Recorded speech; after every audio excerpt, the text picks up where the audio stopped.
हम लोग ये कह रहे हैं कि 0 से 15 साल तक, मतलब 10वीं 12वीं तक बच्चों को इतनी अच्छी शिक्षा दी जाए कि वो आगे चलकर व्यवस्था पर बोझ न बने। और इसको करने के लिए हम लोग को 10 वर्ष लगेंगे। ये भी बात मैं कह रहा हूँ, ये चीज़ आसानी से हो नहीं सकती है। इसको करने में करीब 5 लाख करोड़ रुपया खर्च होगा। हर साल इसको हम लोग 50,000 करोड़ रुपये खर्च करके करेंगे, और जिसके तहत बिहार के हर प्रखंड में नेतरहाट जैसा एक विश्व स्तरीय विद्यालय हम लोग हर साल बनाएंगे, ताकि अगले 5 वर्षों में कम से कम हर प्रखंड में 5 नेतरहाट जैसे विद्यालय जरूर बन जाएं। अब आपका ये सवाल होगा, तब तक जब तक आप ये सुधार करोगे तब तक अभी जो बच्चे पढ़ रहे हैं उनका क्या होगा? उसके लिए हम लोग कह रहे हैं कि अगर आपके पास आपके इलाके में सरकारी स्कूल अच्छा नहीं है तो आप अपने बच्चे को प्राइवेट स्कूल में भेजिए। उसका फीस एक रेगुलेटेड फीस सरकार भरेगी। तो जन स्वराज की शिक्षा को लेकर ये जो सोच है कि 15 साल से कम उम्र के बच्चों को इतनी अच्छी शिक्षा दी जाए ताकि वो व्यवस्था पर आगे चलकर बोझ ना बने। और अच्छी शिक्षा देने के लिए rather than making school in every village, we are saying कि हर प्रखंड में 5 से 10 अच्छे विद्यालय बनाए जाएं और लोगों को बस की सुविधा दी जाए, स्कूल बस की, ताकि बच्चे अच्छे स्कूल तक पहुंच सकें। और जब तक ये व्यवस्था को बनाने में जो 5 साल समय लगे, 10 साल, तब तक लोगों को प्राइवेट स्कूल में पढ़ने का ऑप्शन दिया जाए। दूसरी बात जो हम लोग कर रहे हैं रोजगार की, 15 साल से 50 साल की उम्र के लोगों को अब वापस आप पढ़ाकर डॉक्टर इंजीनियर नहीं बना सकते हैं। उनके हाथ में स्वरोजगार के लिए पूंजी दिया जाए। 3 बातें जो हम लोग कह रहे हैं, रोजगार कैसे आएगा। पहला बात हम लोग कह रहे हैं कि उसको पूंजी दिया जाए। बिहार में पूंजी की बहुत कमी है। पूंजी की कमी इसलिए है कि हर साल बिहार से करीब करीब 2 से 2.5 लाख करोड़ रुपया बैंक ट्रांसफर कर रहे हैं दूसरे जगह। ये बिहार का पैसा है। बिहार का अगर सीडी रेशियो आप देखेंगे तो यहाँ देश के सीडी रेशियो 70 है, यहाँ पर 40 है।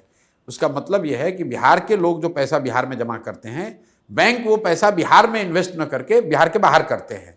पिछले वर्ष बिहार में 4,21,000 करोड़ रुपया लोगों ने जमा किया बैंकों में। बैंकों ने लोन के तौर पर 1,61,000 करोड़ रुपया वापस दिया। बाकी पैसा कहाँ गया? बाकी पैसा चला गया गुजरात, कर्नाटक, तमिलनाडु, मध्य प्रदेश, महाराष्ट्र, जहां पर लोगों उद्योग धंधे लगा रहे हैं। तो हम लोग की सोच ये है कि 3 चीज करके यहां रोजगार, स्वरोजगार पैदा किया जा सकता है। पहला, बैंकों के साथ मिलकर काम किया जाए ताकि यहां पूंजी उपलब्ध हो। ये 2 लाख करोड़ रुपया जो बिहार के लोगों का पैसा है जो बाहर जा रहा है वो बिहार में ही रहे। बिहार के लोगों को लोन मिले ताकि लोग अपना घर बनाएं, उद्योग लगाएं, कृषि में काम करें। दूसरी बात हम लोग कह रहे हैं मनरेगा को कृषि से जोड़ने की, कि जो मनरेगा का पैसा है, मनरेगा का मजदूर है, जो भी किसान बिहार में फूड ग्रेन से मूव होके कैश क्रॉप की ओर जाएगा, उसको मनरेगा का किसान नहीं, मनरेगा के तहत उसको मजदूर फ्री दिया जाए। उससे क्या होगा कि लैंड की प्रोडक्टिविटी बढ़ेगी और बहुत बड़ी संख्या में जो एग्रीकल्चर से जुड़े हुए मजदूर हैं जो पंजाब हरियाणा जा रहे हैं, उनको यहीं पर मजदूर मिलने लगेंगे। क्योंकि जमीनी सच्चाई ये है कि जहां लाखों लोग, बिहार के लोग बाहर जाकर खेती में खेतों में मजदूरी कर रहे हैं, बिहार के खेतों में काम करने के लिए मजदूर नहीं है।